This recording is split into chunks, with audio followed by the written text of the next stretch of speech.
કારણ કે બાળકો નાના હતા ત્યારે માતા પિતા પોતે બાળ ઉછેર કેન્દ્ર મૂક્યા કે બંને જણા નોકરી કરતા હોય, પરદેશની હતા, મોટા શહેરની વાત છે. મોટા થઈને સંતાનોને એની માટે સમય નહોતો એટલે ઘરડા ઘરમાં મૂકી આવ્યા. એટલે પ્રમુખ સ્વામી મહારાજે ત્યાં ઉત્તર આપેલો કે તમે સમાજમાંથી બાળ ઉછેર કેન્દ્રો કાઢી નાખો તો ઘરડા ઘરની જાતે નીકળી જશે. 1991ની સાલમાં BAPS સંસ્થાએ પ્રમુખ સ્વામી મહારાજના નેતૃત્વના આશીર્વાદથી અમેરિકામાં કલ્ચરલ ફેસ્ટિવલ ઓફ ઇન્ડિયા ભારતીય સાંસ્કૃતિક મહોત્સવ ઉજવેલો. એમાં એક પ્રદર્શન હતું બ્યુટીફુલ બોર્ડરલેસ વર્લ્ડ, સીમા રહિત વિશ્વ. એમાં એક ડાયરામાં મૂકવામાં આવ્યો શ્રવણ છે પોતાના માતા પિતાને કાવડમાં બેસાડીને જાત્રાએ લઈ જાય છે. સ્પોટ ગાઈડ ત્યાં ઊભા હોય, 5, 7, 10, 15 જણાનું ગ્રુપ ભેગું થાય એટલે આખી આ કથા એટલે કે આ પ્રસંગ એ વર્ણવે, સમજાવે. એમાં એક ગ્રુપમાં જ્યાં ઉત્સવ ઉજવાતો હતો એ ground Middlesex County College MC Edison મંદિરથી સામે જે ગ્રાઉન્ડ છે એના કેમ્પસમાં આખો ઉત્સવ હતો. એ કોલેજના એક સેક્રેટરી લેડી બાય મિસ સિલ્વિયા એ પોતે ગ્રુપમાં ઊભા હશે. એમણે આ શ્રવણની આખી વાત આપણા સ્પોટ ગાઈડ પાસેથી સાંભળી.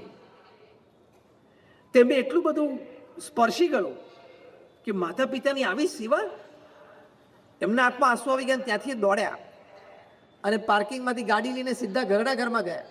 અને ઘરડા ઘરમાંથી એના મા બાપને કહ્યું તમે ગાડીમાં બેસી જાઓ, હું તમારી દવાઓ અને તમારા કપડાં લઈ લઉં છું. આજથી તમે જીવો ત્યાં સુધી તમારે મારી સાથે રહેવાનું છે. I am not Sylvia for you, I am Shravan for you. કે હું તમારી માટે સિલ્વિયા નથી તમારી દીકરી, પણ શ્રવણ છું. હું તમારી સેવા કરીશ. 1991ની આ વાત. માતા પિતા એમના બંને ધામમાં ગયા હતા. 2008 સુધી એ માતા પિતાની એમને સેવા કરી. અનેક પ્રસંગે પોતે એડિસન મંદિરે આવતા, તે ન્યૂજર્સીમાં એના માતા પિતા લઈને આવતા કે અહીંયાથી આ સંસ્થા પાસેથી આ ઉત્સવમાં મને આ પ્રસંગની જાણકારી મળી અને આ સંસ્કાર મળે અને હું મારા મા બાપની સેવા કરી શકું છું. અને 2008માં જ્યારે એમના બંને માતા પિતા બધા બંને ધામમાં ગયા ત્યારે એમને હર્ષના આંસુ એક દ્રષ્ટિ એ હતા કે મેં મારા માતા પિતાની સેવા કરી. ધામમાં તો એક મૃત્યુ તો બધાનું નિશ્ચિત હોય છે, પણ હું એની સેવા કરી શકી.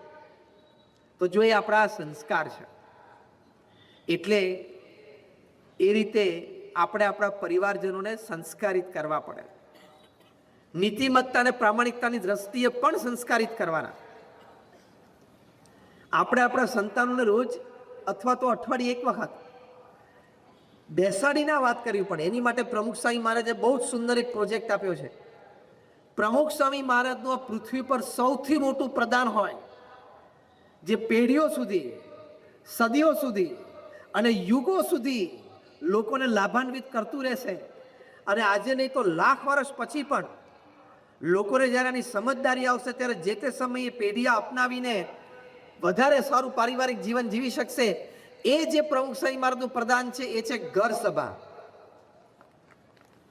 ઘર સભાની વાત જે પ્રમુખ સ્વામી મહારાજે 70ના દાયકાથી આપી છે, એ અમુક શાસ્ત્ર છે કે આપણા પારિવારિક તમામ પ્રશ્નોનું સમાધાન એમાં રહેલું છે.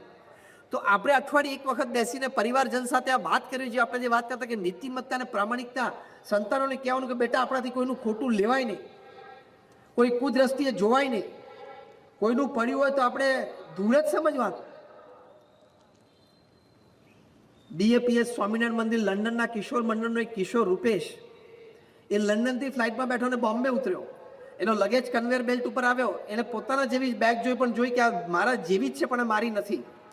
એ વધારે રાહ જોઈ. કન્વેયર બેલ્ટ 3-4 વખત ફરી ગયો અને બધા પેસેન્જર જે તે એ ફ્લાઇટના પોતપોતાનો લગેજ લઈને જતા રહ્યા, ચેક ઇન લગેજ. આ એક જ બેગ વધેલી.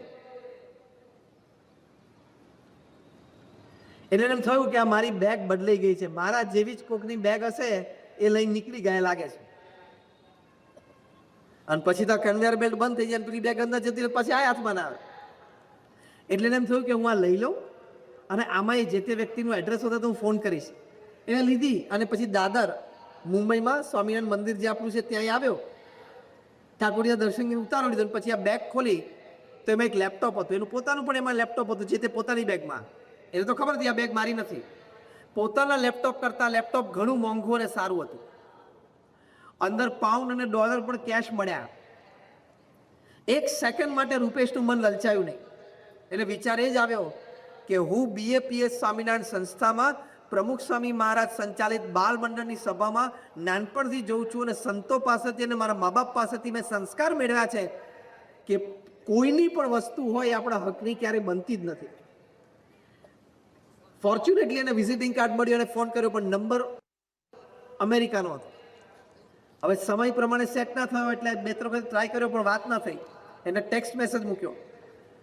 જે વ્યક્તિ પાસે બેગ એક્સચેન્જ થઈ ગઈ તે વ્યક્તિ ત્યાં અંધેરીમાંથી હોટલ પર ટેક્સ્ટ મેસેજમાંથી તરત એને ફોન કર્યો કે હા, મારી બેગ છે, તમે ક્યાં છો? તો કે એ દાદરમાં સ્વામિનારાયણ મંદિરમાં છું. તો કે હું આવું. એટલે રૂપેશે પૂછ્યું તમારી ઉંમર શું? તો કે મારી ઉંમર 65 વર્ષની. તો કે તમે મારા વડીલ કહેવાઓ, મારા દાદા તુલ્ય કહેવાઓ, તમે મને એડ્રેસ આપો, હું ત્યાં આવી જઉં છું. રૂપેશ દાદરથી અંધેરી ટ્રેન પકડીને ગયો અને ત્યાં એમને લેપટોપ ને એની બેગ ને બધું પાછું આપી દીધું. પહેલાં જોયું કે બધો સામાન અંદર એમને એમ છે. અને રૂપેશે એમની બેગ જે એક્સચેન્જ થઈ ગઈ હતી, 65 વર્ષના વૃદ્ધ હોય ને સરખી જ લાગી હતી બે બેગ, એટલે બધી કન્વેયર બેલ્ટ ઉપર લઈ લીધી. એને રૂપેશને પાછી આપી દીધી. રૂપેશના ખભા ઉપર હાથ મૂકીને એમના આંખમાં જળજળી આવી ગયા. રૂપેશને કહ્યું કે આ જમાનામાં કોઈ આવું પાછું આપે નહીં, તું આપવા આવે એ જ મોટી વાત છે. એમ કરીને એ બેગમાંથી થોડા ડોલર કાઢીને એને રૂપેશને ₹2 આપી, આ રાખજે તારી પાસે. રૂપેશ કે આ પણ મારાથી ન લેવાય, મારે તો તમારી આ વસ્તુ તમને પહોંચાડવી અમારી જવાબદારી છે. આ કંઈ મેં મોટું ઉપકારનું કામ નથી કર્યું. ત્યારે ફરી વખતે વડીલના આંખમાં આંસુ આવી ગયા અને પૂછે કે બેટા, તો બહુ સંસ્કારી છું અને તારા કપાળ ઉપર આ ચાંદલો છે, તું સ્વામિનારાયણ લાગે. તો કે હું BAPS મંદિર નિસ્દન લંડનમાં નિયમિત જઉં છું અને ત્યાંથી મને સંસ્કાર પ્રાપ્ત થયા છે. આને સંસ્કાર કહેવાય. એટલે આ મંદિર જે પ્રમુખ સાંઈ મહારાજ અહીંયા પેટલાદમાં કર્યું છે અને ગામોગામ જે મંદિરો થયા છે, એ મંદિરોમાંથી આપણને સંસ્કાર મળે છે. એટલે તમારા સંતાનોને નિયમિત મંદિરે દર્શન કરવા માટે મોકલવા, તમારે આપવું અને એમને લઈને આવવા. આને એક વાઇબ્રેશન હોય છે મંદિરના. આ મંદિરના વાઇબ્રેશનમાં જે આવે એને આવા વિચારો, સ્પંદનો સ્પર્શી જાય છે, કારણ કે ભગવાન સાક્ષાત બિરાજમાન છે. તો ત્રીજી વાત પારિવારિક સુખ માટે આ છે કે આધ્યાત્મિકતા આપણા જીવનમાં દ્રઢ હોવી જોઈએ. એ દ્રઢ થાય એની માટે એક આ વાત છે કે નિત્ય એકવાર મંદિરે દર્શન કરવા જવું. ઘરમાં ઘર મંદિરો ત્યાં આપણે 10 મિનિટ બેસીને સ્થાને નામ સ્મરણ કરવું. અને ખાસ જે પ્રમુખ સાંઈ મહારાજ કહેતા કે અઠવાડિયામાં 2 વખત ઘર સભા કરવી. આ ઘર સભા એટલે શું? તો પરિવારમાં બધા જ સભ્યો, જે કંઈ તમે 3, 5, 7 સભ્યો ઘરમાં સાથે રહેતા હોય, બધાએ આધ્યાત્મિક સેશન માટે સાથે બેસી જવા. પ્રથમ 5 મિનિટ ભગવાનનું નામ સ્મરણ કરવા. બીજી 10 મિનિટ રામાયણ કે મહાભારત જેવા સદગ્રંથ વાંચવાના. અત્યારે પ્રમુખ સ્વામી મહારાજનું વિસ્તૃત જીવન ચરિત્ર છે.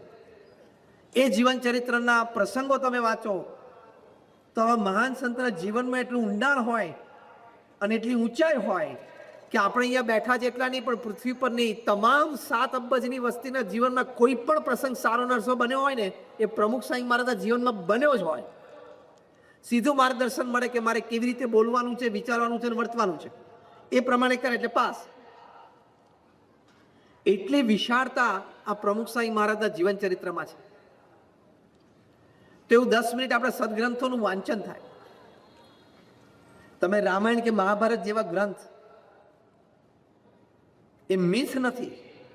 એ તો પશ્ચિમના લોકોએ એને શબ્દ અડાડી દીધો કે મિથ એટલે કાલ્પનિક. એ રિયલ છે, એ વાસ્તવિક છે. આ બધા જ પાત્રો પૃથ્વી પર હતા. ભગવાન રામ સ્વયં પૃથ્વી ઉપર વિચરી ગયા, ભગવાન શ્રી કૃષ્ણ સ્વયં પૃથ્વી ઉપર વિચરી ગયા. એમના જીવન ચરિત્રો છે, એમનો ઉપદેશ છે.